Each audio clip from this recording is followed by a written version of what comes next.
പത്തനംതിട്ടയിൽ നിന്ന് പുറത്തു വന്നത് നമുക്ക് കേൾക്കുമ്പോൾ ആദ്യം വിശ്വസിക്കാൻ കഴിയാത്ത വിധം ഞെട്ടിപ്പിക്കുന്ന വിവരങ്ങളാണ്.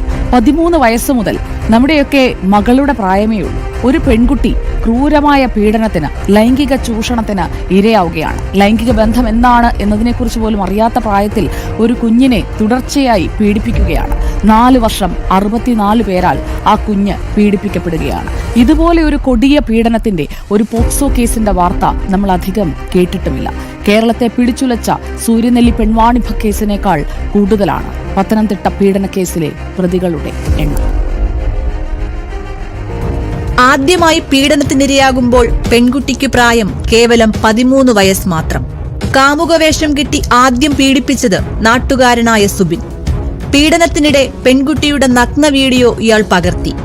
പിന്നീടത് പലർക്കും അയച്ചുകൊടുത്തു. അങ്ങനെ സുഹൃത്തുക്കളും അവരുടെ പരിചയക്കാരും വഴി പെൺകുട്ടി പലരുടെ കൈകളിലേക്കെത്തി. കൂടുതൽ പേരിലേക്ക് വീഡിയോ എത്തിയതോടെ പെൺകുട്ടി കടുത്ത സമ്മർദ്ദത്തിലായി. സൗഹൃദം സ്ഥാപിച്ചും ഭീഷണിപ്പെടുത്തിയും പലരും കുട്ടിയെ സമീപിച്ചുകൊണ്ടേയിരുന്നു. ഇക്കാലത്ത് പെൺകുട്ടിക്ക് മൊബൈൽ ഫോൺ ഉണ്ടായിരുന്നില്ല. രാത്രിയിൽ പിതാവിന്റെ ഫോണിലായിരുന്നു പ്രതികൾ കുട്ടിയോട് ആശയവിനിമയം നടത്തിയിരുന്നത്. ഇതിലേക്കും നഗ്ന വീഡിയോകൾ എത്തിക്കൊണ്ടേയിരുന്നു. സ്മാർട്ട് ഫോൺ ഉപയോഗം വശമില്ലാതിരുന്ന മാതാപിതാക്കളുടെ ശ്രദ്ധയിൽ ഒരിക്കൽ പോലും ഇത് പെട്ടതേയില്ല. ഇപ്പോൾ പെൺകുട്ടിക്ക് പ്രായം 18 വയസ്സ്. 4 വർഷത്തിനിടെ 62 പേർ പീഡിപ്പിച്ചുവെന്നാണ് മൊഴി.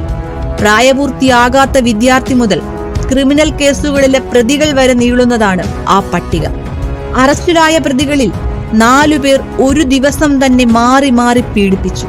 നിർത്തിയിട്ടിരുന്ന ബസ്സിനുള്ളിലും കാറിനുള്ളിലും വെച്ചുവരെ പെൺകുട്ടി പീഡനത്തിന് ഇരയായി. ഡയറിയിൽ കുട്ടി എഴുതിവെച്ച വിവരങ്ങളാണ് കേസിൽ പ്രധാന തെളിവായത്. പ്രതികളുമായി ആശയവിനിമയം നടത്തിയിരുന്ന ഫോണിൽ നിന്നും നിർണായക വിവരങ്ങൾ ലഭിച്ചു. 42 പേരുടെ ഫോൺ നമ്പർ പെൺകുട്ടിയുടെ അച്ഛന്റെ ഫോണിൽ നിന്നാണ് കിട്ടിയത്. 62 പേരും കേസിൽ പ്രതികളാകുമെന്നാണ് അന്വേഷണ സംഘം നൽകുന്ന സൂചന. പ്രതികളുടെ എണ്ണം ഉയരാനുള്ള സാധ്യതയും തള്ളിക്കളയാനാകില്ല. സംസ്ഥാനത്ത് കോളിളക്കം സൃഷ്ടിച്ച സൂര്യനെല്ലി പീഡന കേസിനേക്കാൾ കൂടുതലാണ് ഈ കേസിലെ പ്രതികളുടെ എണ്ണം. 1996 സൂര്യനെല്ലി കേസിൽ പ്രതിപട്ടികയിലുണ്ടായിരുന്നത് 42 പേർ. എന്തായാലും ക്രൂരപീഡനവുമായി ബന്ധപ്പെട്ട് പത്തനംതിട്ടയിൽ നിന്ന് പുറത്തുവരുന്ന ഓരോ വാർത്തയും കേരള മനസാക്ഷിയെ ഞെട്ടിപ്പിക്കുന്നതാണ്. ഇത് കേരളമാണോ എന്നുപോലും ചോദിച്ചു പോകുന്ന സാഹചര്യം. News desk reporter.